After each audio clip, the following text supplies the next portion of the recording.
Fala, Faria Limer! Estamos de volta com mais episódios do Faria Lima Leite Show, o talk show da avenida mais engomadinha do Brasil, do coletinho de pluma, do patinete elétrico e do foninho Bluetooth, Brasil. E dessa vez vamos fazer uma temporada em obras, já que dá pra perceber, né? Que estamos em obras. Mas para não deixar você sem episódios, preferimos fazer assim mesmo, porque tem muita gente boa aqui no mercado pra gente trocar uma ideia, bater um papo, mas aguarde, que ano que vem a segunda temporada do Faria Lima Leite Show. Então roda a vinheta!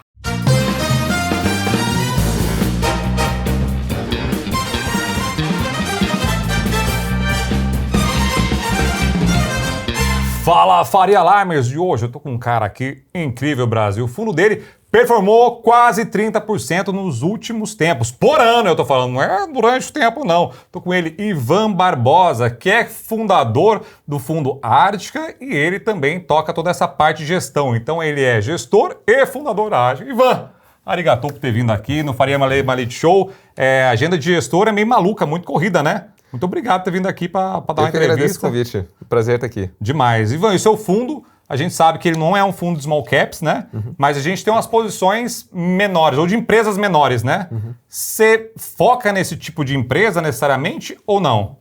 A gente não tem muita restrição de tamanho de empresa. Tá? Então hoje a gente tem algumas small caps e algumas large caps no fundo, que eu brinco assim, eu prefiro large cap barata, né? Se a empresa for grande, famosa, já tiver um histórico de gerar valor para acionista e tiver barata, ótimo. Melhor. Mas é mais difícil de encontrar. É mais fácil achar uma empresa mais desconhecida ali, que geralmente é menor, num preço mais atrativo. Então a gente não tem problema nenhum com empresas menores e acaba, ao longo do tempo, aí entrando em várias delas. Então, mas é justamente por isso, né? Porque hoje é difícil a gente conseguir achar gigantes e baratas. Não é uma questão de preferência. Não é uma questão de preferência. Em tempos de crise, as grandes ficam baratas também. Então, nessa safra agora, que a gente ainda está saindo de um tempo turbulento, a gente tem algumas empresas grandes em carteira. Mas, geralmente, quando a bolsa está indo super bem e tal, é difícil encontrar empresa grande, boa e com preço descontado. E, consequentemente, você compra essas empresas menores, que têm bons fundamentos e carrega. É basicamente essa a filosofia do fundo, né? Sim. Que é o long term, obviamente, você vai comprar e carregar. Normalmente, esse histórico de comprar e carregar a empresa sempre fez parte da Ártica. Explica um pouquinho qual é a filosofia de investimentos aqui. Investir em ações, em geral, eu acho que é um jogo de longo prazo. Porque é muito difícil prever o que vai acontecer no trimestre que vem ou no próximo. A gente enxerga coisas que devem acontecer nos próximos anos. Um ciclo econômico tem, em média, 5 anos e meio. Então, essa é mais ou menos a janela que você tem que operar. Em 5 anos e meio, você tem que fazer uma safra de bons investimentos. Então, nós entramos nas teses pensando em ficar 3, 4, 5 anos. E, às vezes, a gente entra na tese e ela anda de lado 3 anos e depois sobe. Isso aconteceu várias vezes. Então, até uma delas, que se quiser a gente conversa aqui, Marco Polo, a gente entrou bastante tempo atrás e esse ano andou. A gente ficou muitos anos olhando ela andar de lado. E ficou bastante de lado mesmo, né? Ficou bastante de lado. E como que é essa relação? Quando você compra uma empresa, uma tese, você acredita e o preço da tela não reflete a valorização para você como gestor? Porque o pessoal começa a resgatar, de repente fala, meu Deus, funciona de lado e tudo mais.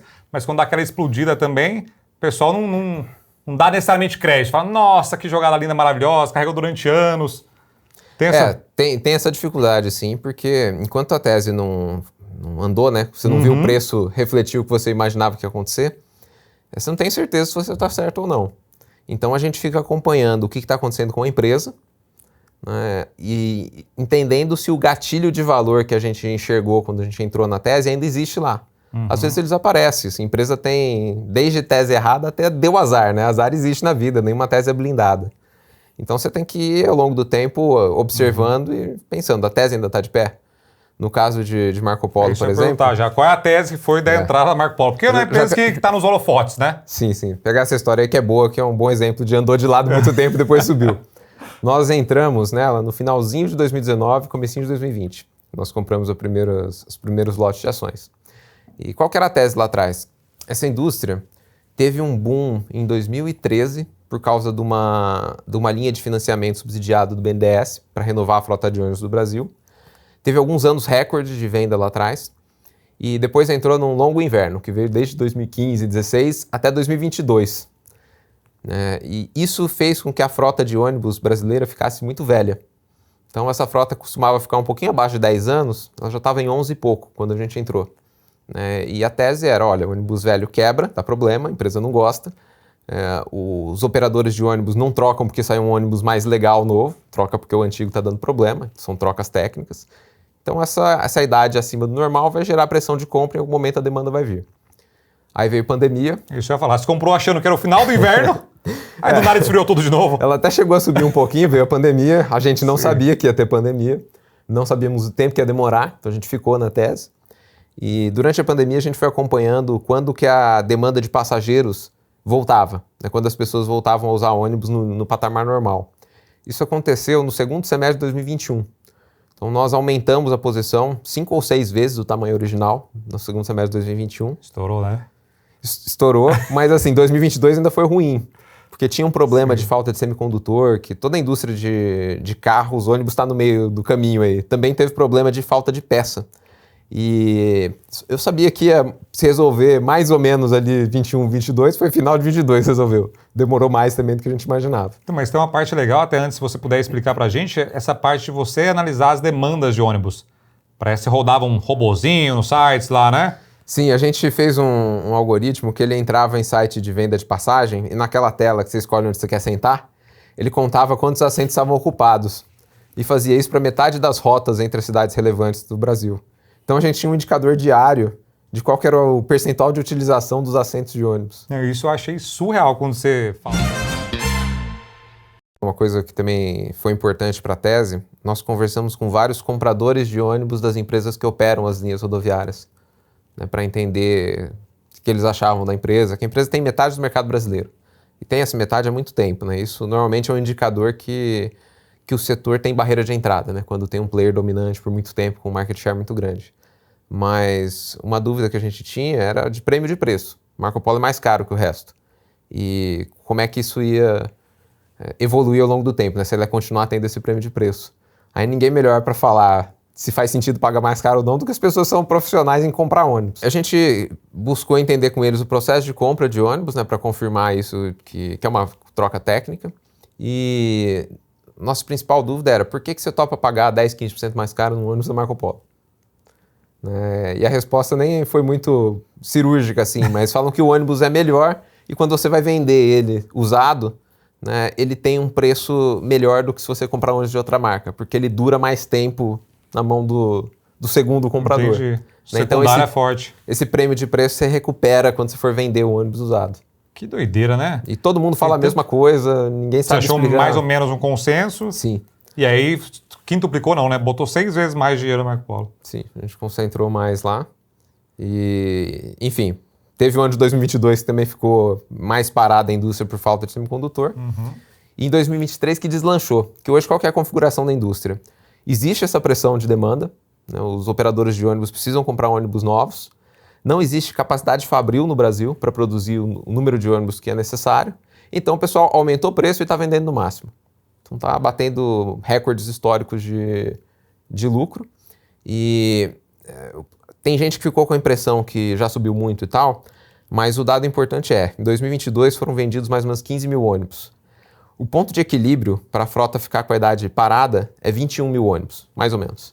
Então ainda tem 30 e poucos % para crescer, para estancar o problema. Tem que passar um pouco desse volume para ela voltar para a idade normal.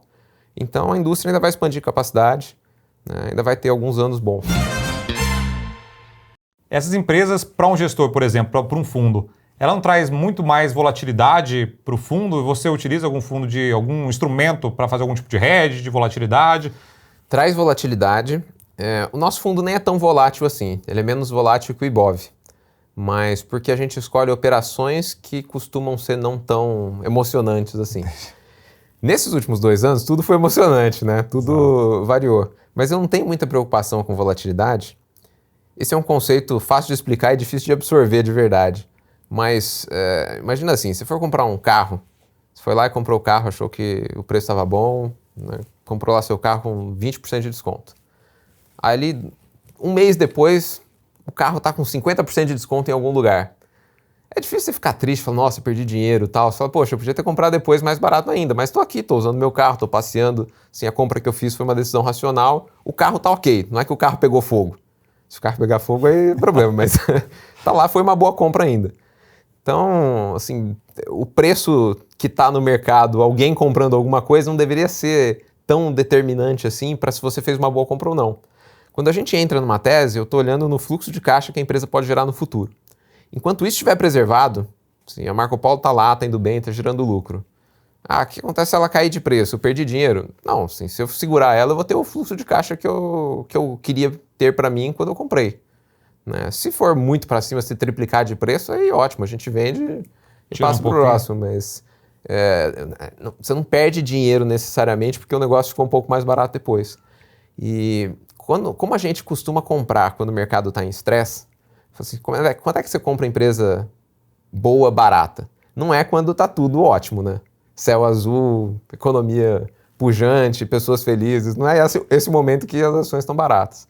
Então a gente compra ação no meio de confusão. E no meio da confusão, você tem que dar muita sorte para você comprar e o negócio começar a subir já semana seguinte. Normalmente você compra ali no meio. Exato. E Vídeo circuit breakers que tiveram, né? Chegou nos 100 mil pontos, 90 mil, ninguém tinha mais caixa. E continuou caindo.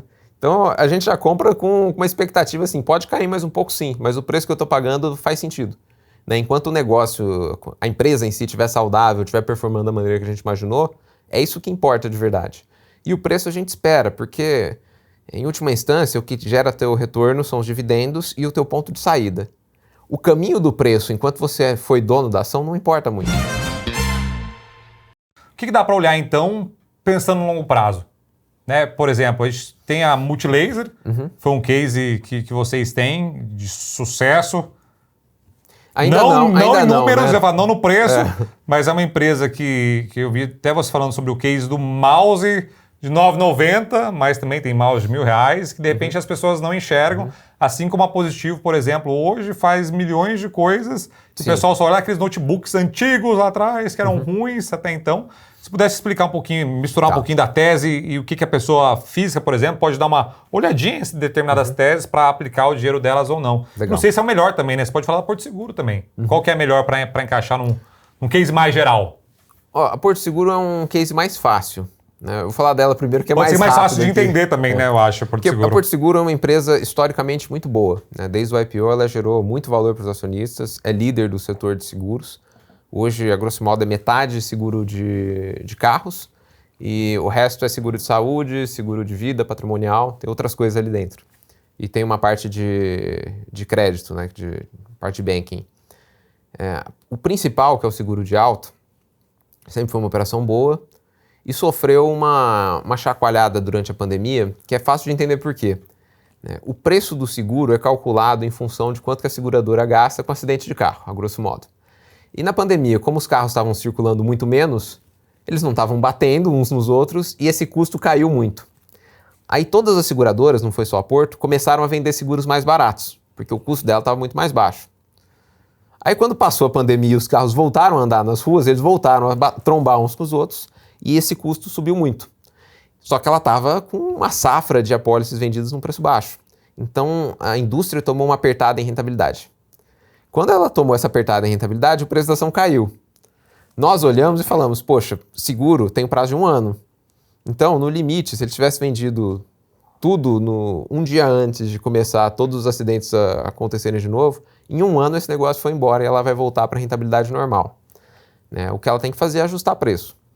Aí ela ajustou preço em quase 40%. Os clientes continuaram lá, porque basicamente toda a indústria aumentou o preço, não tem jeito. E aí era questão de tempo até essa safra, entre aspas, ruim, sair de cena e entrar os novos contratos com preço ajustado. Foi nesse momento que a gente investiu pesado lá. E isso está acontecendo bonitinho, assim, por isso que a tese é mais fácil, né? Ela está retornando a rentabilidade. Só 1 ano ali de paciência para que voltasse. Sim. Agora até tem o pessoal falando que queda de juros afeta as seguradoras, porque a seguradora tem ela recolhe o dinheiro dos clientes e investe. Né? Chamam de float, esse tanto de dinheiro que está investido.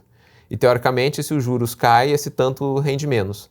Só que a seguradora faz conta já com a expectativa de retorno dela ali em cima. Se você pega um histórico longo, não tem muita relação entre rentabilidade da indústria de seguros e taxa Selic. Não tem nem para o bem Nem pro mal, nem quando Nem tava pro bem, nem 13. pro mal. Talvez quando tivesse 2 também tava na expectativa já também, né? Se tivesse um solavanco muito grande, imprevisível, até poderia ter Mexe um um efeito pouquinho. de borda ali, mas não é o caso, agora não é imprevisível, né? Tá anunciado que vai cair. A Porto, especificamente, até tem uma carteira muito grande de pré-fixados, que se beneficia com a queda. Então não vai fazer muita diferença para ela. E ela está nesse ciclo de retomando a rentabilidade histórica dela.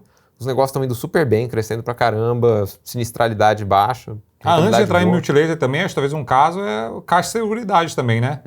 Que eu acho que é quase, não é igual, Sim. mas é o mesmo rumo, né? É uma operação fácil também, porque a Caixa de Seguridade, o que é a operação? A Caixa, o banco Caixa, tem lá um monte de clientes para todo lado, um pool grande de clientes, são as pessoas que pegam financiamentos imobiliários da Caixa.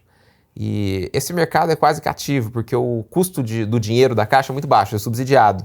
Então, é muito provável que ela continue sendo líder em financiamentos imobiliários no Brasil. E para essas pessoas, eles vendem seguro habitacional, né, vendem alguns seguros. O que a Caixa fez? Para não ter que operar essa parte de seguros, ela fez joint ventures, que são empresas em conjunto, com operadoras de seguros, e falou assim, para você ter acesso ao meu fluxo de clientes, eu quero ser seu sócio. Bora! Aí você vende lá para os meus clientes, eu fico olhando aqui, você me paga Só um receber. pedaço. Essa é a operação, tá? Sim. São várias joint ventures com várias operadoras de seguros que vendem alguns produtos de seguros eles chamam de balcão de negócio, né, para os clientes da Caixa. Essa operação, até 2021, a Caixa tinha 49% dessas empresas conjunto. Porque se ela tiver mais que 51%, ela se torna controladora e aí entra em legislação de estatal, perde flexibilidade. E em 2021 eles fizeram uma reestruturação muito inteligente. Eles falaram assim, eu não posso ter mais que 50% dos votos, mas eu posso ter mais que 50% do interesse econômico. Eu posso ter ações não votantes. E eles renegociaram esses contratos, aumentando de 49% para entre 60% e 75%, dependendo das operações.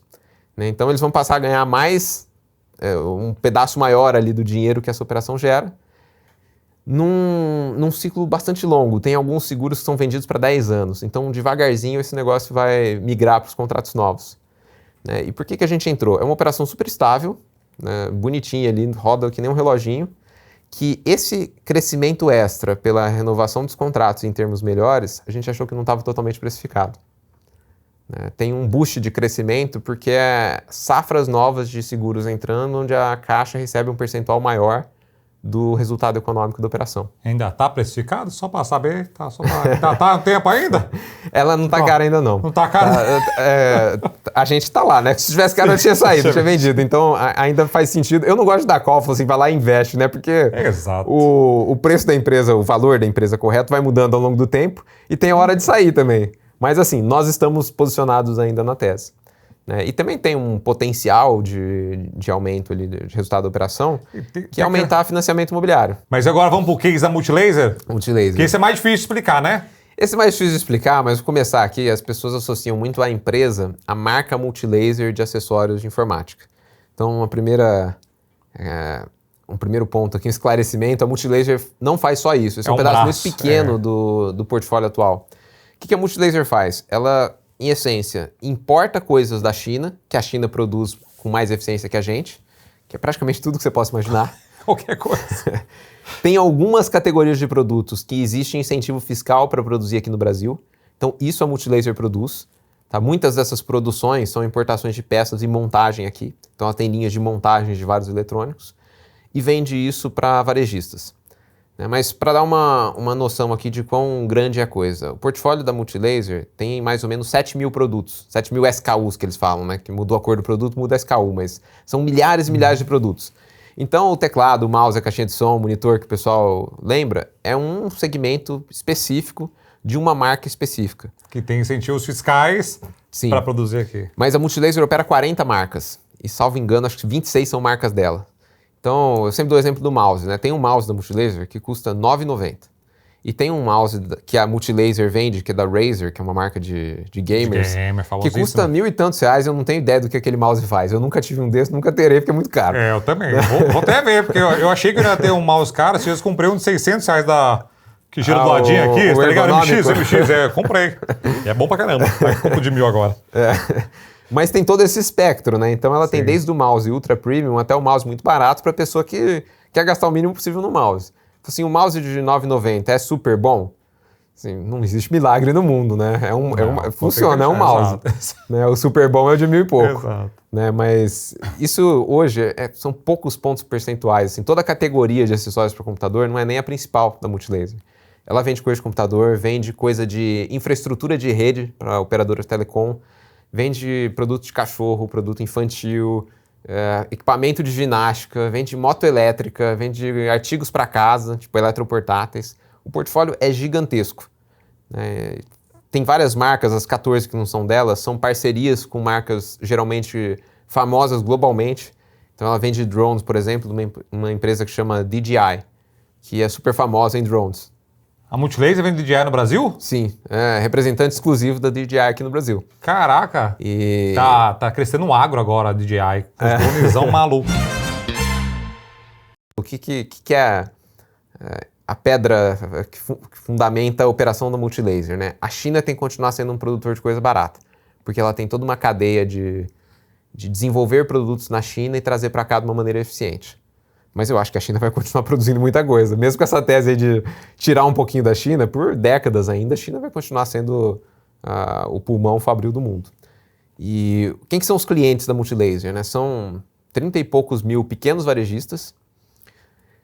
Aí ela tem grandes varejistas, governo e empresas. Então ela vende para todo mundo. É bastante pulverizado quem são os clientes dela. Então é uma empresa que ela chacoalha de acordo com a demanda total, né? Assim, agora o varejo está todo mundo indo mal porque a economia está fraca. Então a venda da Multilaser também está fraca. Mas ela está muito mais segura do que o varejista em si.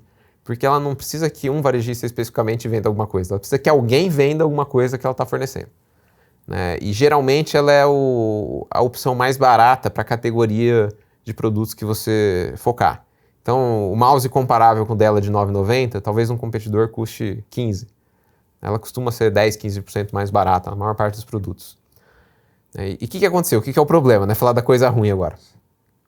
Na pandemia, muita gente estava montando home office, ficando em casa. Então, vários segmentos de produtos da Multilaser venderam pra caramba. Assim, computador, webcam pra galera fazer videoconferência. Verdade. Eletroportáteis, estava todo mundo em casa, começaram a equipar suas casas melhores. Então, a Multilaser disparou. E, em paralelo a essa demanda muito forte, eles estavam com um problema de logística, por causa da história dos portos na China e tal.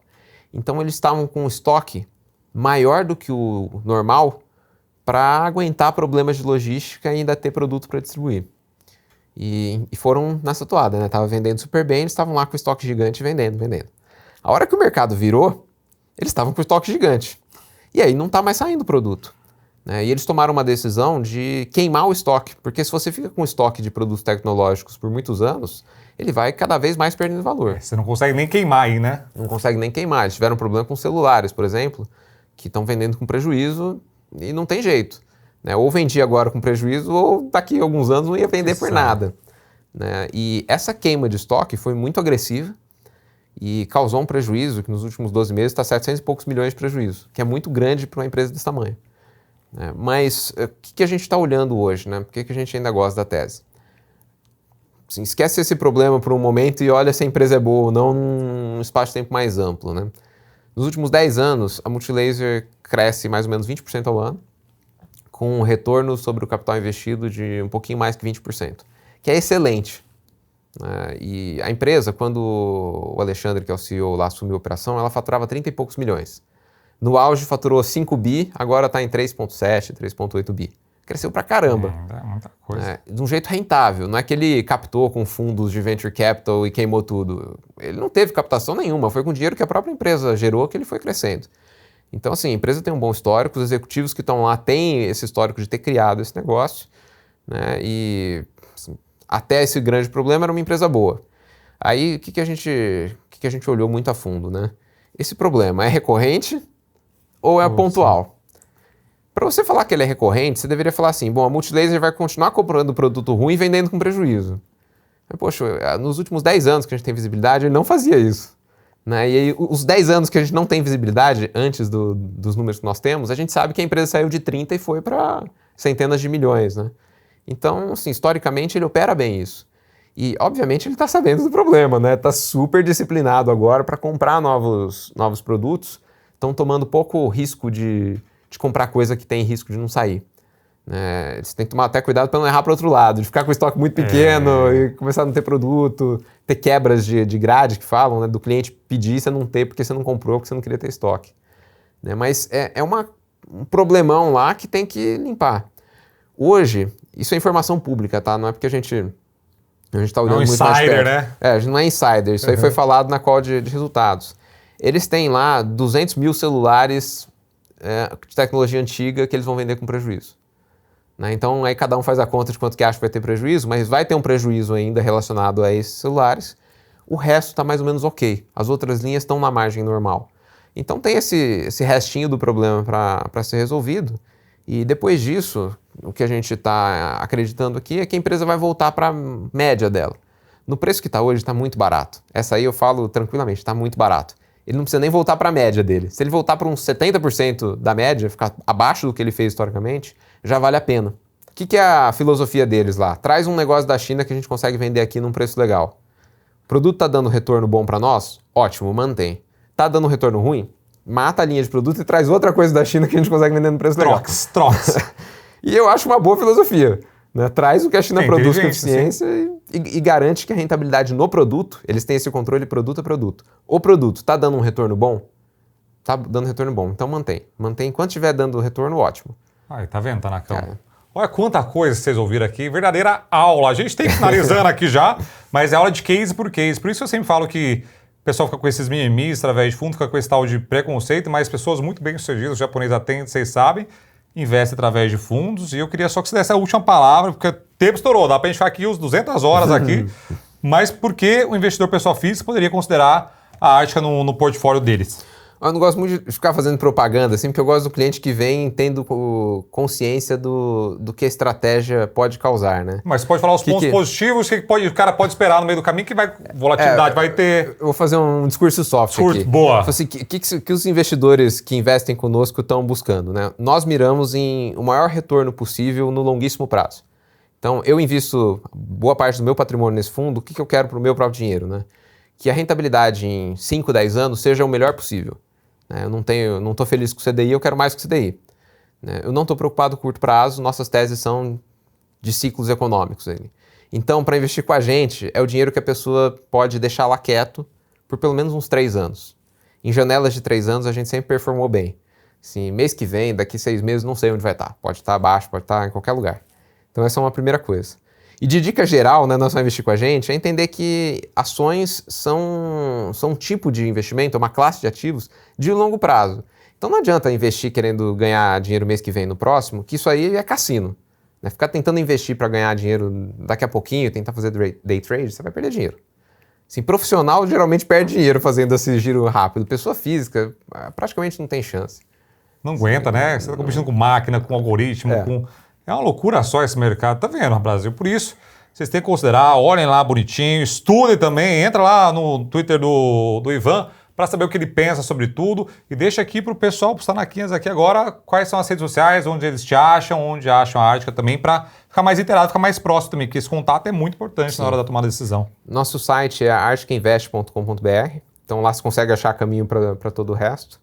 Tem uma série de cartas que todo mês eu escrevo uma carta. Todas as cartas que nós já publicamos estão lá no site. Então dá para ter uma boa noção ali do que a gente gosta, qual que é a nossa filosofia. Eu tô no Twitter também, mas eu não sou super ativo, porque Twitter consome muito tempo. Então de vez em quando eu posto alguma coisa lá. Mas é um canal que dá para conversar, assim. De vez em quando aparece alguém lá querendo conversar comigo, eu respondo. Exato. Demora um pouquinho para responder de vez em quando, porque a gente está trabalhando lá, né? Mas eu respondo mensagem no Twitter. No nosso site tem WhatsApp lá também, que se quiserem entrar em contato com a gente para pegar mais detalhes de alguma coisa, a gente responde. Tente ser mais acessível possível, né? Eu falo, se você está escolhendo um gestor, você tem que conseguir conversar com ele, né? Tem que garantir que o jeito que ele vai cuidar do seu dinheiro, você está de acordo. Então é importante verificar se você gosta da estratégia do gestor, se gosta do gestor, enfim.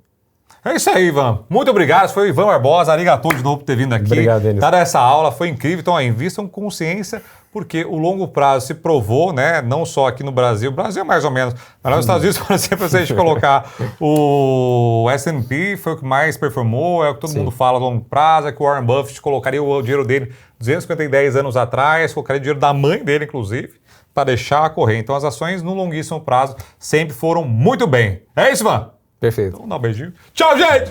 Até mais. Arigato!